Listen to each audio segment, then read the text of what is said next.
Jezizayo batuukanga ku laale baga nti alipoota y'omubaka mwagirabye attendance zero okubeera ne influence zero okwogera mu plinare zero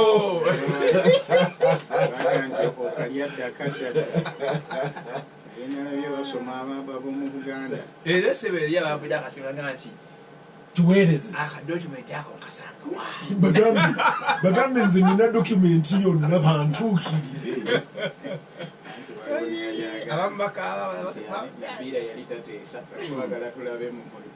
mwalipoota bwepanga lyonna tumulabye nga talabikako nali mulwadde lwaki tewafamukolo kibazo nyo nga tuvudde ku byobufuzi kugenjigiriza okugulawo kwakugulibwa kw'amasomero ku kyali mu lusuubo pulezidenti mukwogera keragambye nti ajja kulaba anaakomawo okuba ttaamu December etandika mu September naye nga wiiki weggwereddeko nga waliwo agamu ku masomero nti abanange nze binnemye covid yansanga nalemalala anyongeddeko obuzibu abazadde mulirwana wange waali ajja kusobola okutwalayo abaana naye ne president n'abasuubiza nti abaticha ba private bakawaayo biliyoni 2 mu sako yaabwe nga basasiriza nga buli omu afunako sente 5 ripootinga bibaddewo naye mukulu kanabe nga tonakukibaako South Africa baali bakkiriza amasomero gaddemu kati ate bazeemu ne bagaggala okumala wiiki 4 olwa covid kuddayo kweyongera tosiraba mukulu Museveni engeri gyanagagulawo n'atusuubiza nti bank neyijja kubeera sitole zonna gye ziri embi gye ziri n'ennungi gye ziri kisinziira wa gy'oba otunudde ku lockdown mukulu kibazo pulezidenti era yayogedde eri eggwanga n'aggulawo ebintu ebimu ng'omuli saluuni akedi ekirivu kyagenze naye zazze n'obukwakulizo bungi sebo kati omulina okuba nti owedduuka wagenda Aisha balina omuwandiika buli Aishani awewa boda n'owa saluuni n'owedduuka naye lwaki owa takisi yetawandiika naye bamugamba awandiike initially babagamba awandiike and it is important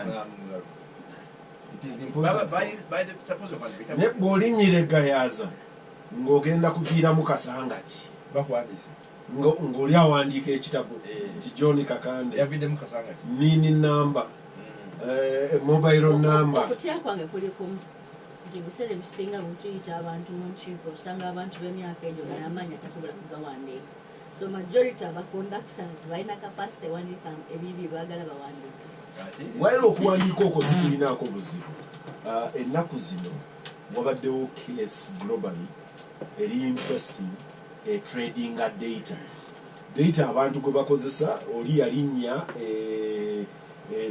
motoka n'agenda egindi n'emugaba ndowooza ne wano twabadde ne situation nga baakusinga nti naye abadde agaba data oyo yali very fundamental mu kalulu ka Trump akaggwa nga bamanyi kanaabi ono akola kino interests ze zifaanana bwe ziti ng'osobola okuga aggregatinga interests kati si kibazo lumu nagendako ku conference emu era nabo babasaba amasimu nga bamukolanamu amasimu naye wayita omwezi omuntu omunakuwesi ova mu banka muganimyo nga pena ebinyuyo byonna akasimu kanakajiwa kubanga sikumanyi sinankwagana naawe ne banka yo siginako nkagamba nti tiwali ku conference nti anti fe twali basponsa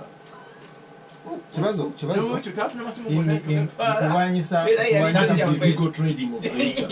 okulwanyisa covid strategy eri nti one you test eyokubiri you treat eyokusatu you do contact tracing then eyokuna you isolate contact go funye then you test again kati contact tracing oba olina okufuna abo abasinkana oli omulwadde.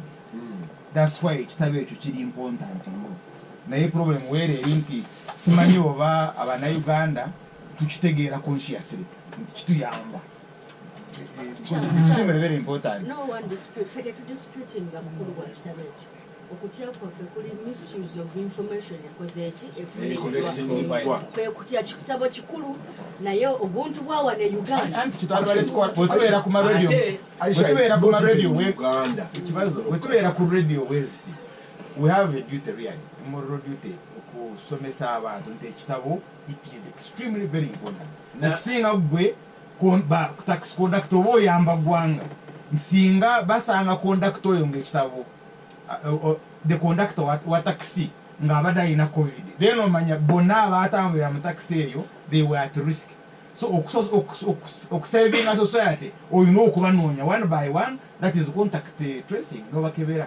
N'ekirala mukulu era obuzibu bwaffe buli mu management ey'ebintu bingi. Ekisookera ddala bw'obanga ofunye nini yange ne kaadi yange kitegeeza nti olina access ku information yonna. Seetagana kuwa phone number bwekiteekwa okubeera kubanga twabawa information yonna. Bw'ogenda ku masimu bakubuuza nini yo